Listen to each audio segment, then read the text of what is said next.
پہلے زمانے میں ایک واقعہ بیان کیا جاتا ہے کہ ایک بادشاہ کہیں شکار کے لیے نکلا اپنے شاہی لشکر کے ساتھ, تو راستہ بھول گیا, پیاس سے صحرا میں برا حال, اور پیاس سے مرنے والی کنڈیشن ہو گئی.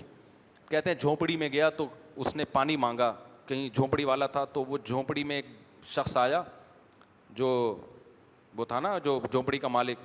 اس نے جب دیکھا بادشاہ پیاس سے مر رہا ہے تو ٹھنڈا پانی لایا اور پیالے کے اندر تن کے ڈال دیے, جیسے کباب میں ہڈیاں ہوتی ہیں نا, تاکہ پانی پیتے ہوئے بار بار تن کا منہ میں جائے, پھر تن کا منہ سے ہٹائے, پھر پانی پیے. یعنی بادشاہ کو پانی پینے میں ٹینشن ہو. بادشاہ لوگ اپنی انسلٹ برداشت نہیں کرتے. اچھا, پاکستان کے جتنے بھی بادشاہ ہیں نا, دبا کے ہر ایک دوسرے کی انسلٹ کرتے کرتے حکمرانوں کی 2 ٹکے کی عزت چھوڑی نہیں ہے کسی نے. یہ بہت خطرناک ہے, یہ کوئی اچھا کام نہیں ہے. کسی کنٹری میں حاکم چاہے ظالم ہو, اگر بالکل ہی اس کی عزت ختم ہو جائے تو اطاعت ختم ہو جاتی ہے اور ملک کا پھر بیڑا غرق ہوتا ہے. تو اتنا زیادہ نہیں ایکسٹریم لیول پہ جایا کرو دوسرے کو برا بلا کہنے میں, کہ ایک ملک کی ریاست کی جو سربراہ ہوتا ہے نا, اس کی وہ بالکل ہی اس میں اور ایک چپڑاسی میں کوئی فرق ہی نہ رہے.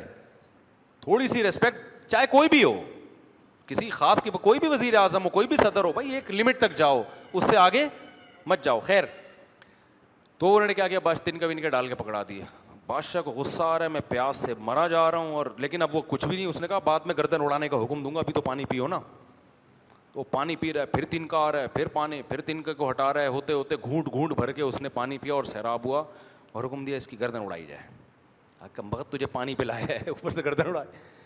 تو اس نے کہا حضور میری تھوڑی سی بات سن لیں, تو پھر آپ گردن اڑا دیں. بادشاہ نے کہا چلو اس نے پانی تو پلایا ہے نا, تو ورنہ بادشاہ لوگ سنتے کہاں تھے پہلے. گردن اڑانے کے بعد کہتے تھے اب بتا تیرا مسئلہ کیا ہے. تو اس نے بتایا کہ جی میں نے آپ کو اس لیے کہ اتنی شدید پیاس میں جب ٹھنڈا پانی اچانک آپ بھر کے پیتے ہیں نا, اس سے بعض دفعہ سڈنلی موت ہو جاتی ہے انسان.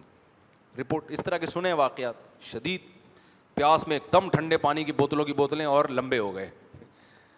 تو مجھے پتا تھا کہ میں آپ کو زبانی سمجھاؤں گا, آپ اتنی شدید پیاس میں ہو لیکن پھر بھی آپ کیا کرو گے, پیو گے.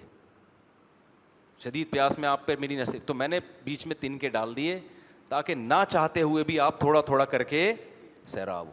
پھر بادشاہ سلامت نے وہ انعامات, جو بادشاہ لوگوں کے انعام بھی, پھر 4 شادیاں کرا دی ہوں گی اس کی. میں بادشاہ ہوتا تو میں ڈائریکٹ, تبھی تو لوگ آج کل نوجوان لوگ دعا کر رہے ہیں میری کہ کسی طرح مفتی صاحب وزیر اعظم بن جائیں, کہ ایک کام تو ہوگا نا. غربت مہنگائی تو پھر بھی ختم نہیں ہوگی, کم از کم ایک کام ہو جائے گا نوجوانوں کا. تو حقیقت ایسے ہی ہے.